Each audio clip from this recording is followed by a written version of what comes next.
Alors bonjour mes chers abonnés. Alors je vais vous parler aujourd'hui de l'année 7, puisque nous sommes en année universelle 7. Ce que je vais faire, c'est au départ, vous parler de toutes les années précédentes qui amènent à l'année 7. Afin de mieux comprendre que, en fait, tout est en cycle de 9 ans et que, bien sûr, avant l'année 7, on a commencé, bien sûr, le cycle par l'année 1. L'année 7, c'est un moment sur le cycle des 9 années en numérologie où l'on fait une révision concrète des 6 années passées d'apprentissage. Et même en 7, c'est comme si on faisait un espèce de petit stop pour revoir tout notre cycle et le reconsidérer en fait. C'est pour ça que je vous parle de chaque année. Donc l'année 1 va amener un nouveau cycle avec toutes ses chances d'apprentissage, un redémarrage pour recommencer un cycle de 9 années. L'année 2 va permettre de se relier à l'autre, mais surtout au complémentaire en nous et avec l'autre. L'année 3 va faire ressortir la créativité de cet apprentissage, 1 et 2. L'année 4 va concrétiser dans la matière tout ce qui a été mis en mouvement depuis l'année 1. L'année 5 est l'année de l'impermanence dans le bâti et va apporter l'élévation, le mouvement, le changement, les remises en question, en général plutôt positives en année 5, hein, si c'est bien construit depuis l'année 1, enfin si c'est bien vécu, disons. L'année 6 va demander de l'implication affective et responsable après ces adaptations et aussi des responsabilités dans les choix. C'est surtout des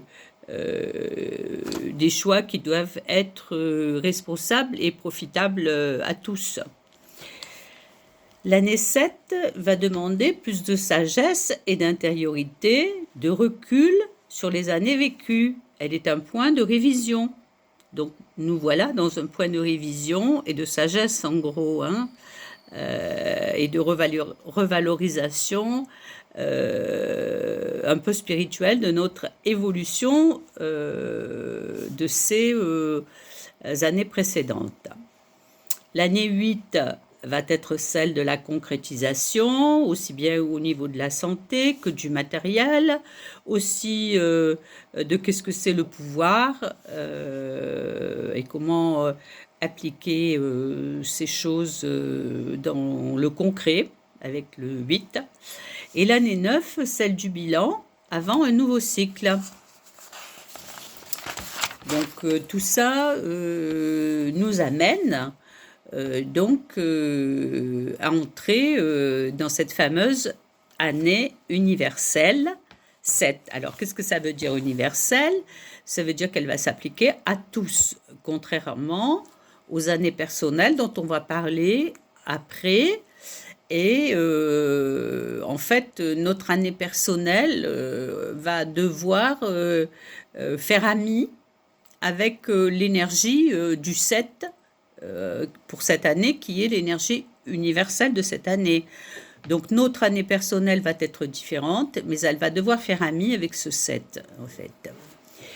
Donc comme je l'ai déjà dit, elle est un point de repli, d'étude et d'approfondissement avant la fin de ce cycle de 9 ans, avec plus pour plus d'atouts, en fait, dans notre sac, si on peut dire. Elle va nous permettre de ralentir, d'étudier, de méditer, d'écrire, de s'intérioriser, de reconsidérer nos intérêts avec un aspect plus sage et plus spirituel. Pourquoi? Parce qu'on peut l'associer à la carte du chariot, en fait. Et le chariot, c'est deux individus, c'est un individu seulement qui essaye de gérer deux chevaux. Donc, si les chevaux vont chacun dans des sens opposés, bon, le personnage ne peut pas gérer le chariot. Donc, pour gérer le chariot, il faut qu'il ait son alignement personnel et qu'il soit en connexion avec des forces plus élevées. Et donc, c'est ce qu'on pourrait dire la transcendance des deux pôles, du positif et du négatif, qui est acquis avec la carte du chariot, donc le 7, en fait, puisque la carte du chariot a un numéro 7.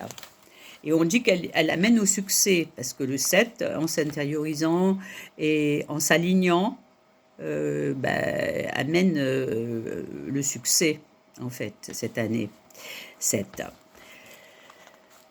Où j'en étais, j'en sais plus rien. Donc c'est avec un aspect plus sage et plus spirituel. L'amitié est favorisée. Elle va nous demander de prendre de la hauteur, c'est ce que je viens de dire, sur le blanc et le noir, c'est-à-dire les deux chevaux du chariot.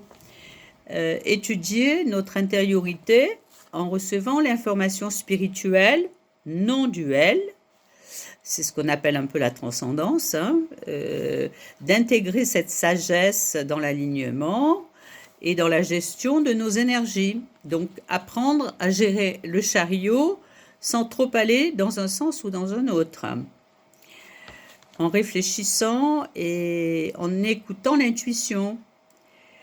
Les excès sont inutiles et le côté mercantile et intéressé n'est pas du tout récompensé en année 7, puisque le 7 est plutôt spirituel, et étude, et un peu abstrait en fait, et un peu solitaire aussi, dans le sens méditatif, bien sûr.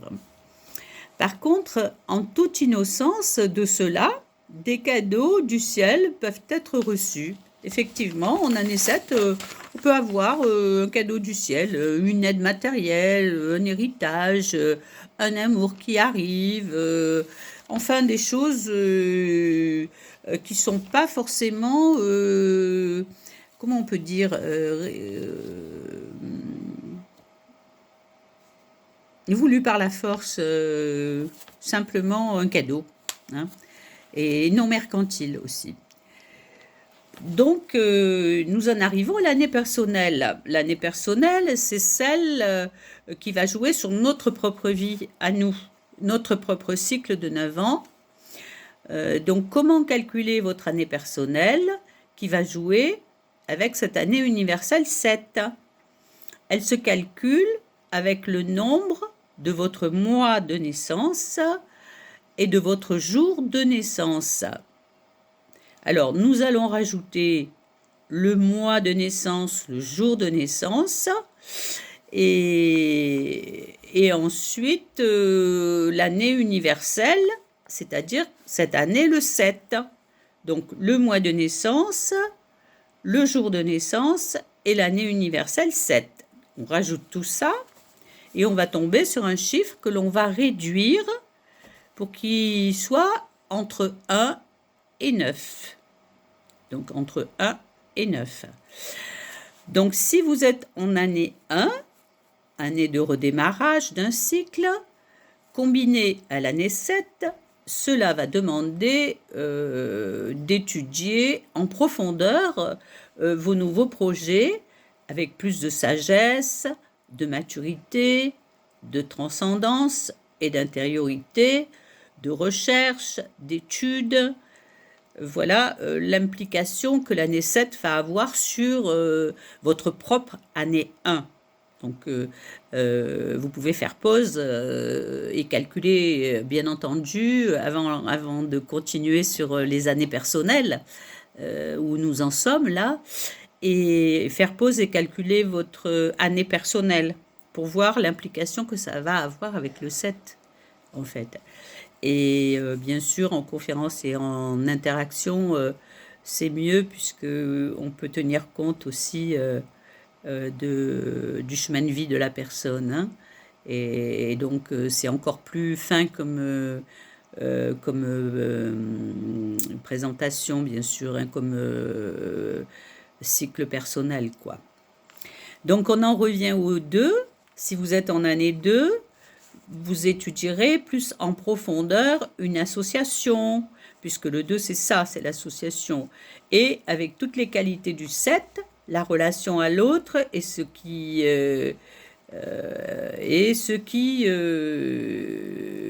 et à vous-même, euh, vous mettrez l'accent sur l'étude, sur le lien, mais avec plus de sagesse. Donc, ça sera essentiellement le lien le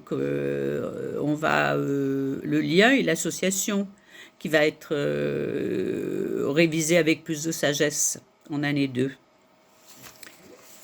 Pour l'année 3, c'est dans l'expression et la créativité que les qualités du 7 vont jouer. Alors les qualités du 7, toujours pareil, hein, étude, sagesse, intériorité, méditation, créativité, mais dans le sens plus spirituel, hein. Donc, dans l'année 3, ça va s'exprimer effectivement plus sur cette créativité. Ça sera créé avec sagesse, avec des intérêts, surtout des intérêts mercantiles, évidemment, hein, et préparer, par exemple, la naissance d'une œuvre. Sans attendre qu'elle va vous amener richesse ou rapport, voilà. Et ça, c'est toute la sagesse que le 7 va apporter à l'année 3, évidemment, hein. Alors, je suis en train de me le dire, parce que moi aussi, je vais être en année 3, dans cette année 7, avec un sens plus profond et une créativité inspirée, plus spirituelle et plus sage. Voilà, donc ça sera mon cas, si ça se passe bien. En année 4, c'est sur les structures, l'organisation, l'ordre des priorités sera porté là-dessus, évidemment. Comment construire sans précipitation, puisque le 7 n'est pas un chiffre de précipitation, mais plutôt de calme, de paix, hein. Et en étudiant, en recherchant les meilleures bases dans les relations ou constructions. Le travail sera aussi mis en considération, puisque le 4, c'est aussi les structures, mais aussi le travail et le ralentissement aussi pour pouvoir effectuer des bases plus solides. Et donc réfléchir à sa tâche avec plaisir, parce que le 4 a un truc un peu restrictif. L'année 5, c'est sur les changements, l'adaptabilité et le mouvement que la réflexion, l'étude, la sagesse du 7 va mettre l'accent. Le 5 amène de la nouveauté et du mouvement, et le 7 va lui donner de la profondeur. Ni excès, ni trop de résistance au changement sont requis. En général, les changements, de toute façon, l'année 5 est plutôt positive dans les changements, donc il ne faut pas les rater en même temps.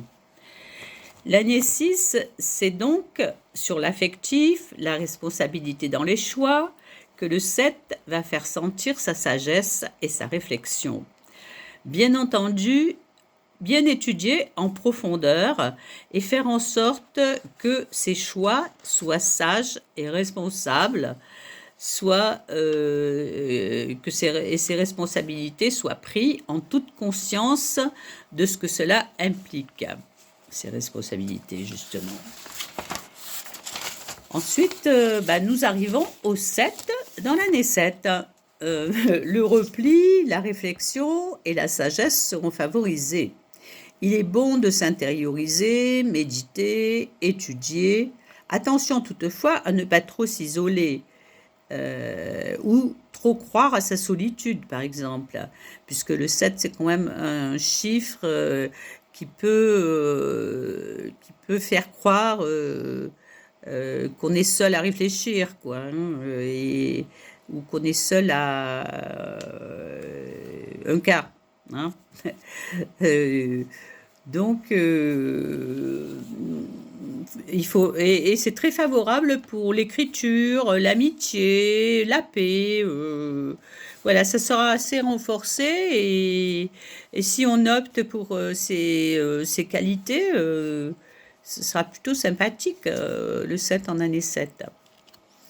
L'année 8 ne sera pas des plus faciles et demandera de la finesse de traitement, car le 8 est plutôt concret, tandis que le 7 est plus abstrait et spirituel. Donc, il s'agira de faire la part belle au pouvoir spirituel, car le 8, c'est aussi le pouvoir divin et le pouvoir de spiritualiser la matière. Donc, tout en concrétisant ces projets, il ne faut pas